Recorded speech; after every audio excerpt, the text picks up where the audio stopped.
What is the reaction from senators and policymakers as you've told your story? And Dominic, I know you're down here to Lincoln a lot. You talk to them and they get hung up on one or two things, like they get hung up on smoking, for instance. And with this particular bill, they're listening to someone who's not giving a full story. I mean, the Attorney General has blatantly left out lots and lots of facts. He talks about cannabis being a Schedule I drug. It is. What he doesn't ever seem to want to acknowledge is the fact that DEA, HHS, FDA have all, after decades of talking, decided and said this needs to be changed to Schedule III. Schedule I says no medical value. Schedule III recognizes medical value. And then he'll turn around and say, well, they need to do something in Washington. Well, what he then doesn't also let you know is he was the leader of 10 other AGs from around the country who signed a letter saying, don't reschedule to Schedule III. So he's on one hand telling the legislators to do something, and on the other hand, he's actively fighting against that.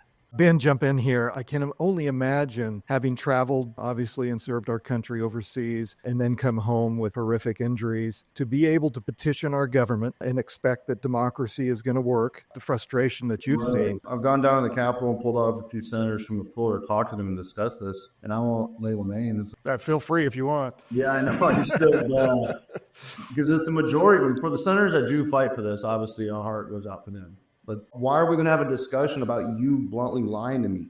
We did vote for it. Facts have no feelings. The numbers have no feelings. I've come out here and told my story, so has Dominic. So when we take the risk to come out here and be brave or just take that chance to tell people our story, to be completely dismissed is one of the coldest things to do to someone. Just be completely dismissed and be like, you know?